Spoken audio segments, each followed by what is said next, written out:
with Durga Leela, who is actually in India.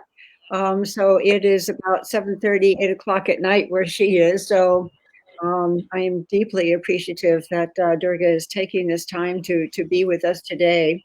Durga Leela is the founder of the Yoga of Recovery program, which is, to my knowledge, the only completely holistic program for recovery. It's extremely wonderful. Um, I can't say enough about the program. Durga is also a certified IAYT yoga therapist. She is certified yoga therapist. I can never get that out. And she's a certified Ayurvedic practitioner.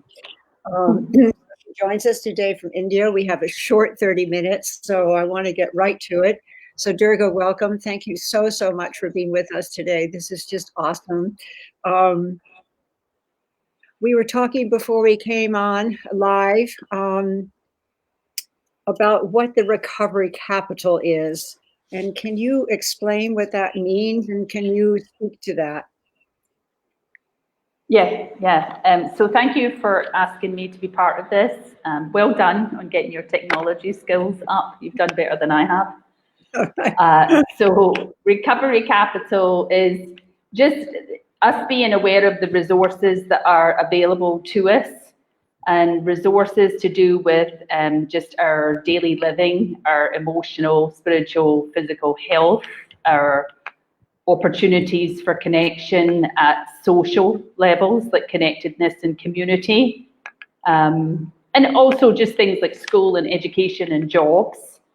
And like a path of recovery must involve all of those aspects. So over medicalization of the recovery pathway has been, maybe it's been indicated, people sort of talk about recovery as if it's this initiation recovery, that's rehabs and detoxes, but there's a lifetime process of recovery that's going to go on. And what we found over these many decades of recovery, since what the 30s say, the 20s, maybe 100 years then, isn't it?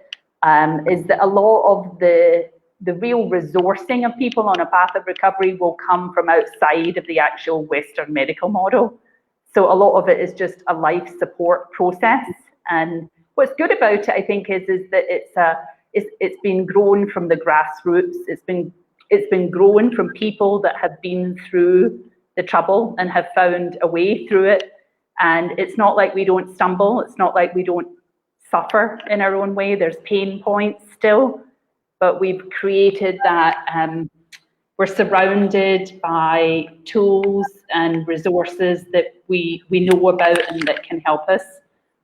So what we were talking about was how I'm so impressed at the people that I've been speaking with about this lockdown, or that's what we call it here in India, the lockdown, that a lot of the people I've spoken to it's almost like they've been in training for the crisis. And so when the crisis hits, they're pretty stable through it. It's not like they're not untouched by it, but they can dig deeper into their own resources to come through it, and not by like projecting what's going to happen to me, but just looking around them, saying, who can I help? Like who's there that I could do something for? And that doing something like service just helps get through a day, I guess. Mm-hmm. So I think that's recovery capital. So in this time of social distancing, what would you suggest to the person whose capital may not be that strong and who really is alcohol consumption has gone up, I believe, by about 60%. So there's a lot of emotional eating going on. There are families that are just suddenly all together. And I know one dear friend who's got 3 children at home that she's homeschooling. She's got a husband at home that's driving her crazy. And I'm sure he's going quite crazy himself with all 3 kids. And everybody's just not used to it. So there are a lot of trigger points going on. So what would you suggest to that person who's really been doing well in recovery? They have a capital, but maybe it's not quite as deep as others, and there's just a lot of trigger points happening. How can they stay on track? I mean, what would it be that you suggest that they go back to um, in their lives to be able to find that foundation again, if it seems to be shaky? Mm-hmm. So yeah, I do think a lot of people will be coming up against like inappropriate coping mechanisms. They're not exclusive to this particular point in time. I think they run through our lives constantly, and that's why like we do call this recovery thing a one day at a time deal. That's a good So point. the day that we're living in is just another opportunity to like pick up some of the tools. Most of us don't use all the tools all the time because life has us too distracted and too busy, just in general. One of the first things I could say is just like, if you've set up a life for yourself, that when you finally get time to be in your own life with your partner and your children, and you find it's highly problematic, then like there's really some serious inventory that's got to be done around that. And the good thing I mean about that is we're not going to say like the situation has to change, but it's really changed your perspective. So there's that altered action, which is service, and there's the altered attitude, which is gratitude. So like the simplest thing we do in recovery is like write a gratitude list. And I was just looking at some of the most successful things from the positive psychology, like the rose, thorn, bud. So the rose, something really nice that happened today, the thorn, something that really challenged me today, and the bud, which is the embracing that inspiration for your future. And like a lot of that we talk about in recovery is that we keep an idea of like a future self, but we're living that future self today, like act as if. So we're practicing some of the things that are, if we find them to be something of our emotional pain points, that we begin to resolve them by doing the opposite, which is a practice of yoga too, the Pratipakshabhavana. So we can bring that in. And I do know a lot of people are struggling. One of the first things to say is that, can I have some time out? I'm just having, I need some time here, and to walk away and take a few breaths, just to give yourself some space, because you're not supposed to know how to do everything. Like during a time of crisis, you're going to feel things that maybe you wouldn't really want to feel, but try not to deaden that with all the excess, consumption, because it's consumption that really got us here. And so consuming more isn't going to take the problem away. It's just going to give you another problem. That's the worst thing about addiction is, that you're doing something that isn't helping, but you can't stop doing it. Right. So I do believe that one of the first things to do is just ask for help. And it doesn't mean, I'm having a breakdown. It's just like, whoa, I just need half an hour to walk away from this and I'll come back. And it's so interesting how much like emotional intelligence there is in taking a walk. And, like we know, for instance, that it's it relates to the fire aspect of the body, the feet. And so you can take a walk and you can sort of walk off some of the frustration or the irritation and the anger, and it gets you outside, and you might notice some birds singing or something in nature that will also calm you down. So there's a lot of medicine very close by. And then I think there is something, years and years ago, I read a book called Attitudinal Healing. And it's Jerry Jampolsky. And I always say this, he says in that book, become a love finder, not a fault finder. And so as we're living in close quarters with the people that we love, like it's a thing to remember, is to list the virtues, list the plus points of those people, and then when you're speaking with them, remind them of those plus points, and also remind yourself that even if they're showing a different side to themselves, I think we have to remember that core of connection and love that we have. Amazing. So I was looking at the side there. I see some people. Hi, Kimmy. Glad you're here. I like the word perspective, and I think that's so key and so important. Yeah, changing the perspective. I must say, I'm out walking every morning around the lakes here. There are man-made lakes where I live in Vegas, and I see a lot of men walking dogs on a rather consistent basis. So I know that. Well, I heard that all the dogs were out of the homes now. You know, what do you call them? Yeah, What do you call those places? Animal shelters, and I hope really that are not all returning at the end of this. I think that's what everybody's kind of crossing their fingers for, that these dogs really do remain where they were taken. So it's really quite beautiful. Can I also just say, like, those sales of alcohol, I saw that, and I'd imagine, you know, I'm not sure if the overall consumption is up because all the bars are closed. So people who just enjoy a social drink would be buying more. And then there was all those stories about people needing to use the alcohol because you can't buy hand sanitizer. So, like, I wondered about that. I wondered, like, are they all boozing it, or are they making their own lovely hand sanitizers? Because, you know, it's an old trick of the alcoholic is that you have to keep the hand sanitizer away from them. Like, rehabs can't have that hand sanitizer because it's mostly alcohol. So that's not new to us. Personally, I never actually drank hand sanitizer, but I did drink some not quite ready homemade wine and stuff. I couldn't wait that long for it to be ready.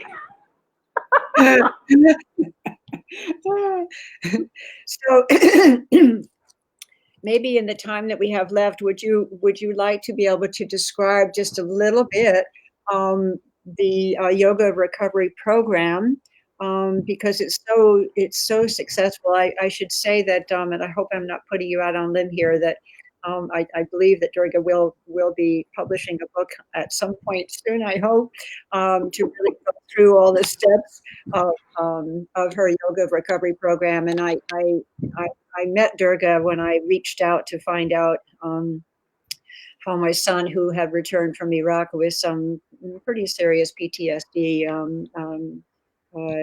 occurrences. And I met Durga, and she encouraged me to go up to the Shivananda Ashram, which is the yoga farm in Grass Valley, California. And I went up thinking I was going up there for my son. And within about 2 minutes of Durga speaking, I realized I was there for me. And I learned a lot about the word codependency, which I knew nothing about before that. And so the journey really began, and it continues, but it's been rough at times, but it's been absolutely glorious. And I really can say that without your program, without what it is that you present, which is that sort of beautiful combination of the 8 limbs of yoga and the 12 steps, and then that bridge is the Ayurveda. It's exquisite. So I'm thinking that it might be very interesting for people to hear just a quick understanding of what it is that you teach, and maybe where you might be teaching in the future here. Okay, thanks, Abby. And yeah, I'm so glad I met you because you know, it was a difficult time in your life, and it's been so lovely to know you and watch the growth. And that, I say that, and I mean that for all the people that I've met too through yoga recovery, because we do expand the idea of what recovery embraces, you could say. So yoga recovery is really, all I do is I reframe both the problem and the solution from a Vedic perspective. And what that is the holistic idea. So it deals with this one addiction process. So yes, a lot of people come to me thinking that they're going to find a solution for the other, you know, the person with the problem. Right. But we always come back down to the healing of self and how that healing of self can come out and start to have a positive impact on everyone else. even if that person's behavior doesn't change, even if the person chooses to remain using whatever it is, the person that comes to me can, go on and thrive, which is a plus point. And that's important to me because that was where I started. I started with the addiction of another person, and that almost killed me.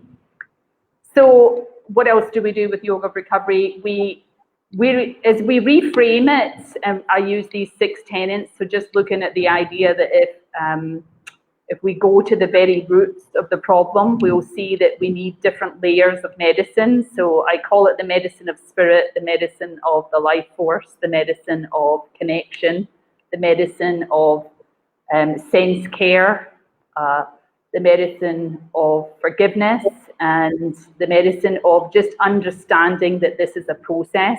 Like, addiction's not an event, and neither is recovery. So there's this ongoing process.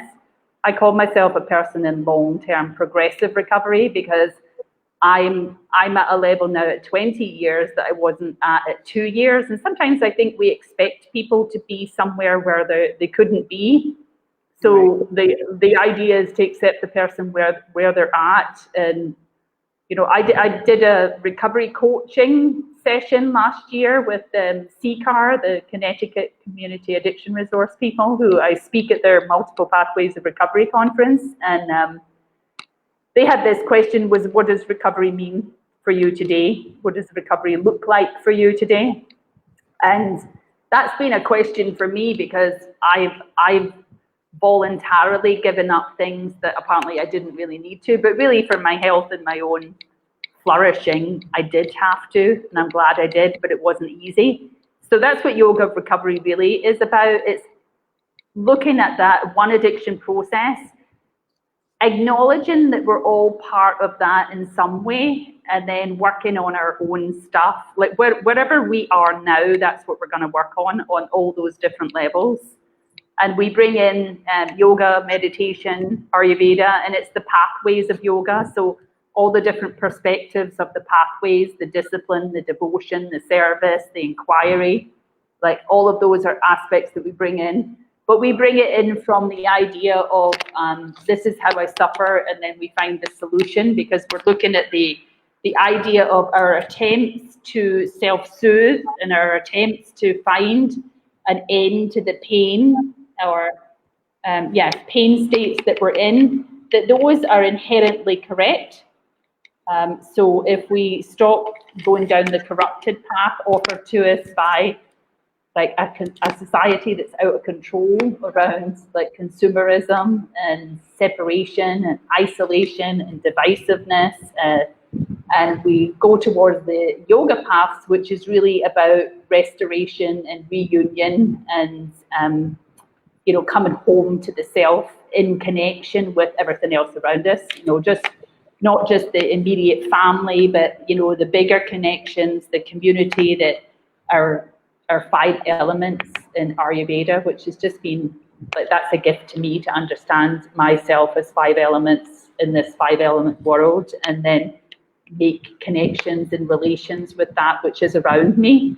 So I really have a life where I do understand that the medicine surrounds me always, and I can be part of that medicine if I participate in the in a light and generous way. So does that explain it? I'm not very good at explaining my own work. And I notice everybody's saying at the side, they're all good at book. Well, you can imagine what trouble I have with that. Although I'm talking with publisher now. That's amazing. Yeah,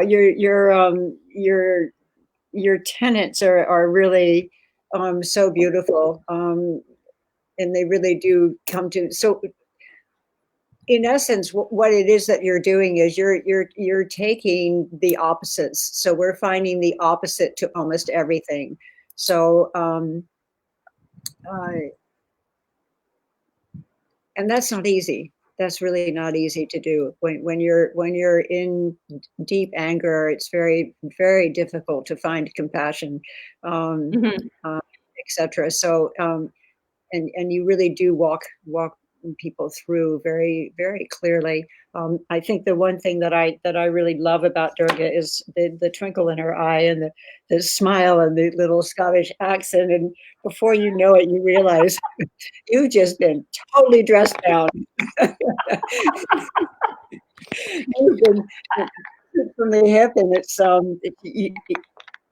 she says what needs to be said, and she's well named Durga. If you do not know what the name Durga means, you might want to look it up because Isn't that funny? Yeah, yeah, Durga's that name. But the yeah, other thing, Abby, is that I took my partner, Josh, my husband, home to Scotland. And then when he came back to California, he's California born and raised. And people said, so how did you like Scotland? And what do you know about her now that you've been to where she came from? And so he said, oh, what I really understand is that people in Scotland are very direct. That's where she gets it from.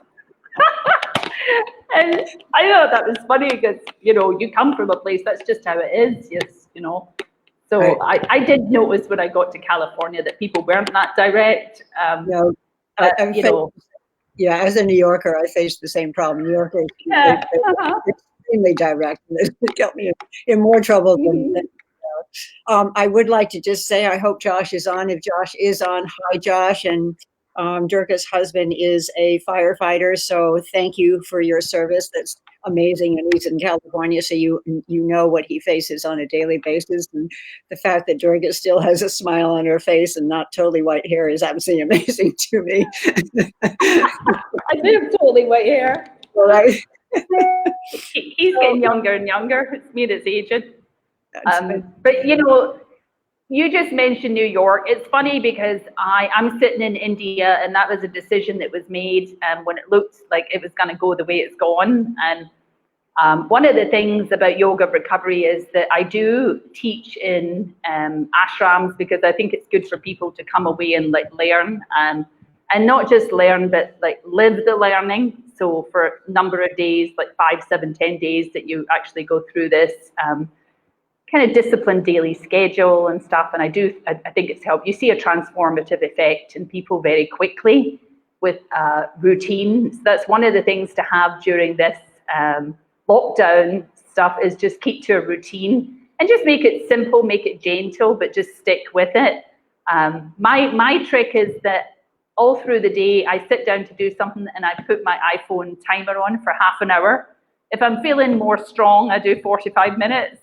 And then as soon as the timer goes off, I get up and it's hot here, otherwise I'd go outside more. But I put my, we call it iPod on and listen to a sound or two, like a soundtrack, a song or two, and then kind of think about what I'm going to do next and then sit back down to it. So right. I don't get too lost in anything. But I'm sitting here in India, and I was just here there was 12 of us here on the yoga recovery retreat, which is at 3 or 4 weeks. Some of the people on with us have been there. Hi, Gary. Hi, Sheila. Some of the people that are on with us are hoping to come, which I hope they will someday. But I talked to them on the phone just recently, and they were saying how strong they feel within themselves. Some of them have had to face loss of loved ones going home, not through the virus, but that amongst everything else that's going on. My good friend Sheila there, she's helping house people from the fires last year in California. We're still trying to recover from all these things that have happened. And why I was saying, you talked about New York, I was in New York for one of my last teaching trips last October. And I had already just read Rebecca Solnit's The Paradise Built in Hell, that book, which was kind of funny because I feel like I was reading to prepare me for this year. And then I went to see David Byrne, the singer of the Talking Heads, in the New York. He was doing his American Utopia. And it was so cool. He had a little bookshelf there of all the things he'd been reading. And I really admire his creativity. So I read, what did I read? Gia Tolentino's book, Trick Mirror. And there was a great story, great article in there called "The Eye and the Internet." How useful that was for me for what was coming up for my life, just the whole internet thing. And then I read this good article by Charles Eisenstein on the coronavirus, and he was asking us, like, you know, everybody's ready to get back to it, and that's what I was already sitting with. Like, after this, are we really going to go back? Are we really going to go back to the way we've been living? And, you know, Paradise Built in Hell was about how, like, this kind of thing levels the playing field and everybody gets to rise up in, like, the true skills that they have that are, like, they're allowed to just flourish with them because it's necessary and it's needed. So, again, he was questioning some of that, you know, how we've been allowed to get distracted and, you know, kind of fall for this life where, if we really look at this, these crises are coming more and more often and the happiness is going down. And like, I do feel that. And so where does that leave me? It brings me back to this place in India, which is, you know, the home of yoga and Ayurveda, but also I'm sitting here in Ayurvedic eco-healing village. Sustainability is what it's built on. It's being built right now. And I decided to become a part of that because it really kind of modeled to me what I would like people to have in their life and in recovery. So that's where I get to spend this time, which is amazing. That's the lights going out, but they come on back really quickly. So the team that were just with me, they feel strong because they've just gone through the Panchakarma process here. And that's what I've just gone through. But now I'm living this very, like, disciplined life. Like, they're feeding me, it's very good food. I live in a house where I have no food whatsoever. And so there's no snacking, there's no caffeine, I think I'm nearly 4 months here now. Wow. So it's pretty amazing. Mm-hmm. But, oh, sorry. Yes. Okay. So we have very little time. Go off. Where are you going to be teaching next? You know, I don't know the answer to that. Hopefully online, but my word, I need some help with that. I've got all the material, I just don't know how to put it up there. But when it comes to, like, what I'm teaching at home, it should be various places that you'll see it on my website, yogaofrecovery.com. But most of my dates are cancelled. Okay, I'm just typing that in here, Durga's website, and I did put it up, and I'll put it up again to check teaching schedule. And I always have to say Yoga of Recovery because so many people get the name wrong. Yeah, okay, beautiful.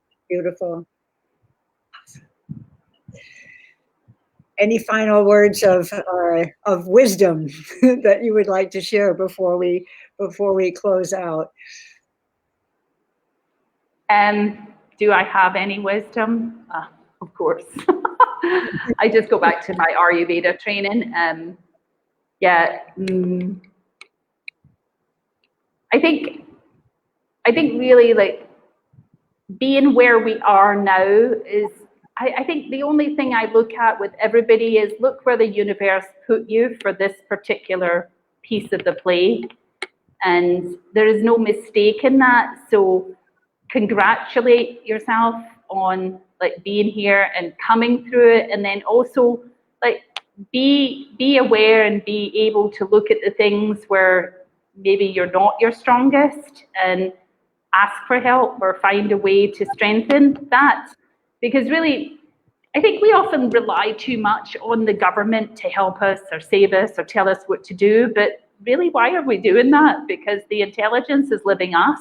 So connect with your own innate native intelligence and find out people that you really like have a core understanding with, and, like, really develop those relationships. That's what I've done over my whole recovery time, both within my recovery people. Like, so I was so surprised, but people were seeking me out saying, here's all the meetings that you could be going to.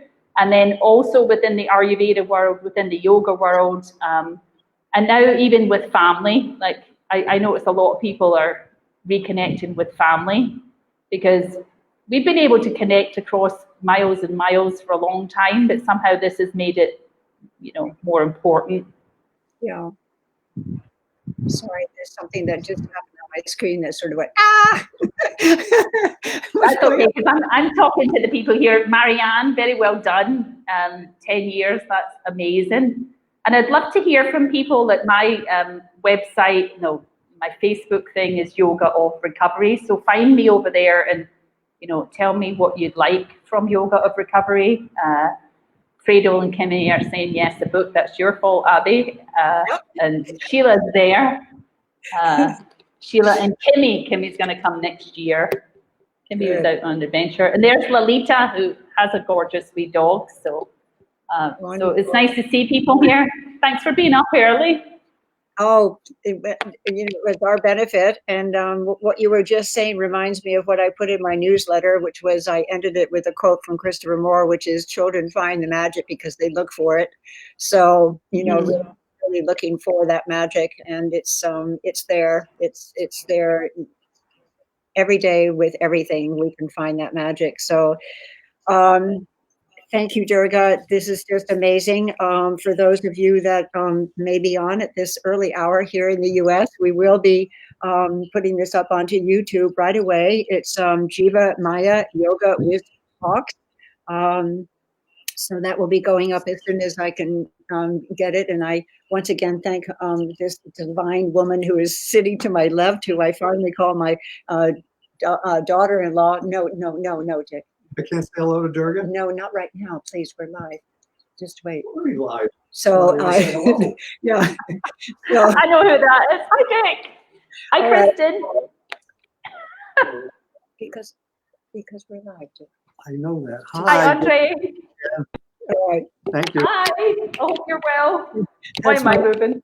That's my wonderful husband. I wanted to come and say hi to Durga. So Durga is definitely a member of our family, and we love her dearly. So thank you. Om Namah Shivaya.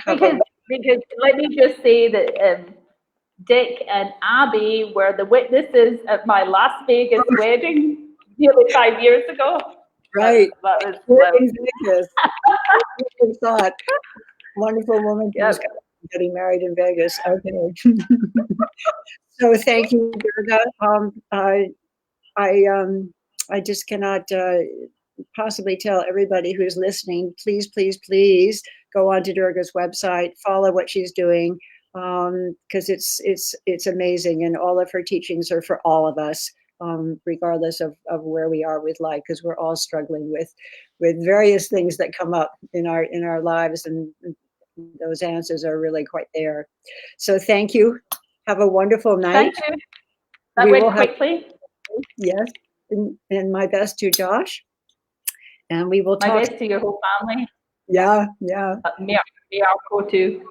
Yeah, we will say. I've seen Fredo, I've seen Dick and you. So, yeah, Shai Hanuman.